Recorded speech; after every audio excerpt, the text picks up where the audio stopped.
Hello my dear students, welcome to the session. बेटा GATE 2026 mathematics का paper discuss किया जा रहा है।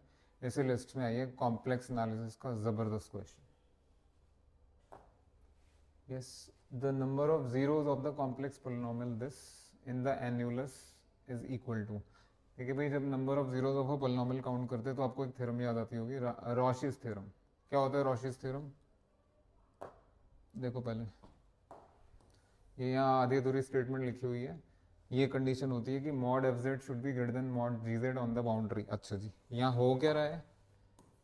देखिए ये आपका गामा है, F should be analytic with in and on gamma, I gamma union gamma star. ये विद इन एंड ऑन का मतलब है इंटीरियर हो गया या बाउंड्री हो गया, है ना, गामा की। इसी तरीके से जी मस्ट बी होलोमॉर्फिक या एनालिटिक कह लीजिए, ये चीज़ याद रखिएगा। तो दो फंक्शंस ऐसे लिए आपने, दो फंक्शंस ऐसे लिए कि दोनों के दोनों with in non gamma analytic हैं। और फिर उसके बाद अगर मॉड एफ मॉड जी से ज़्यादा है on the boundary, on the boundary का मतलब, अच्छा जी, this implies number of zeros of f will be equal to number of zeros of f z plus g z inside, inside मतलब interior of gamma की बात हो रही है, बाउंड्री की बात नहीं हो रही। बस ये रिजल्ट है। तो ये कंडीशन है कि मॉड एफ मॉड जी से ज़्यादा होना चाहिए, तो इसका जीरो और इसका जीरो सेम होगा। तो ये F z plus g Z का जीरो इज सेम है जीरोज ऑफ एफ जेड। हाँ जी, जो भी गिवन पोलिनोमियल है उसमें से एफ जेड निकालो और जी जेड निकालो। जब कभी भी किसी पोलिनोमियल के लिए आप रूट्स के बारे में बात करते हैं तो कोशिश किया कीजिए कि एफ जेड अलग कर लें और जी जेड अलग कर लें। आइए, ये एन्यूलस है बाबू, एन्यूलस है।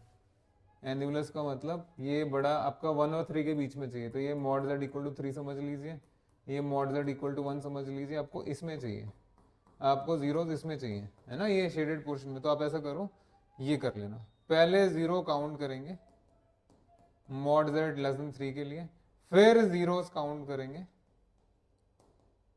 Mod z less than equal to 1 के लिए, एंड जो इसका नंबर ऑफ जीरो आएगा वो उसमें से माइनस कर दीजिएगा, और क्या है ना, यही करना है। तो zeros in this minus zeros in this, हो गया। It is okay, it should be, it should be. ठीक है, आइए आगे, स्टेप 1 या नोट 1।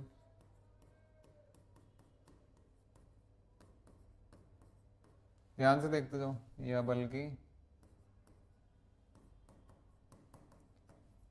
हाँ जी, बाउंड्री क्या हो जाएगी मेरे बेटा? Mod z equal to 3। अब यहाँ दिख रहा है आपको कि किसको एफ लेना है, किसको जी लेना है। ये 3 का पावर 6 बहुत बड़ा नंबर आएगा, बल्कि 729 आएगा। तो बाकी सब चीज़ें तो मिलके भी इसका मुकाबला नहीं कर पाएंगी। Define f z equal to z power 6 and g z equal to जो बाकी बच गया आपको, है ना, ऐसे ही करते हैं, या तो साथ जुड़ जाइए या घूमते रहिए। So therefore what is mod f z मेरे बेटा? हाँ जी, this is mod z power 6, so this will be 3 power 6, this will be 729 on the boundary. इसी तरीके से मॉड जी जेड देखते हैं।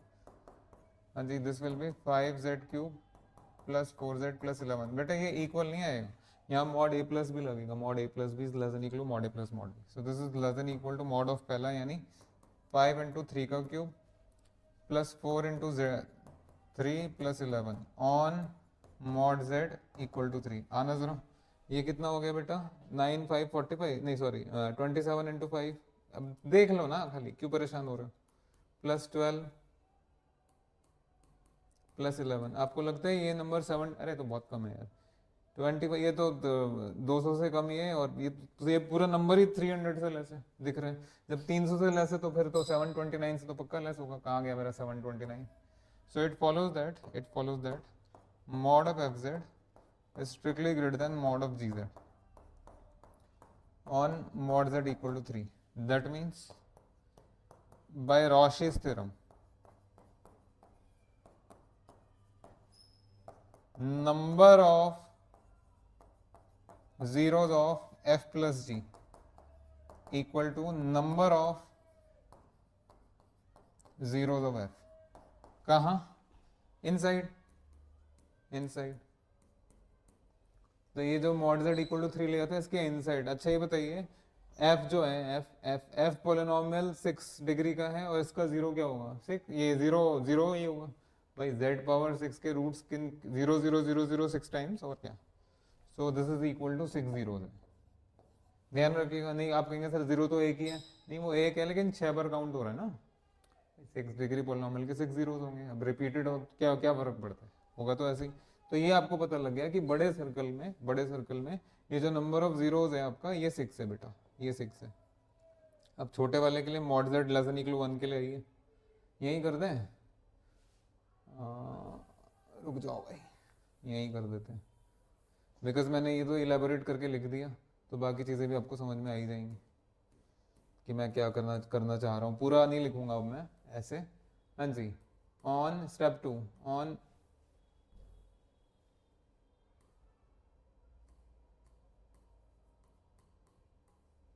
On mod z equal to 1, wait mod z 1 है, हाँ जी ये 1 ये 1 ये मतलब यहाँ से 1 आएगा, यहाँ से 5 आएगा, यहाँ से 4 आएगा, 1 + 5 6 + 4 10 है ना, और ये आपका 11 दिख रहा है। इस बार एफ किसको लेना चाहिए, एफ यानी जिसका मॉड ज्यादा हो, जिसका मॉड ज्यादा हो, choose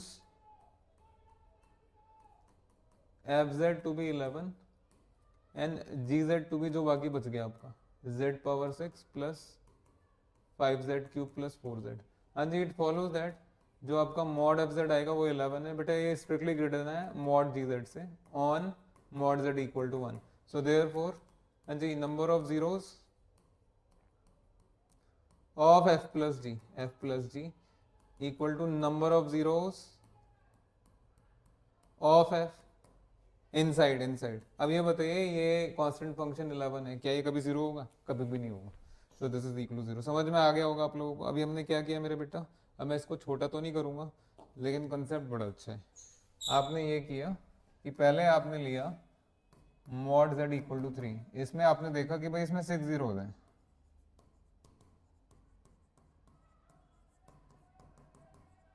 n mod z less than 3, फिर आपने छोटा सर्कल लिया मॉड z इक्वल टू 1 और इसके इंटीरियर में देखा कोई जीरो नहीं है,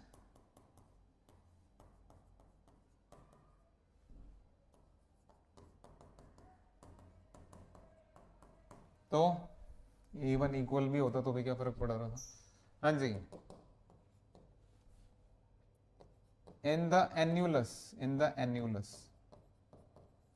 ये वाला एन्यूलस है ना, अभी बताया भी था मैंने आपको, 1 less than mod z less than 3, the number of zeros of f plus g is 6 minus 0, so that is 6। Clear हो गया। अब अगेन मैं यही बोलूंगा बेटा, चाहो तो आंसर की चेक कर लीजिएगा।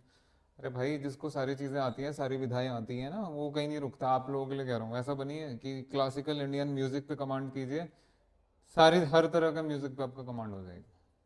चलिए थैंक यू वेरी मच, मिलते हैं जल्दी। अभी प्रेजेंट क्वेश्चन का आंसर बेटा 6 है, इसका आंसर जो है 6 है, आंसर है 6। चलिए थैंक यू।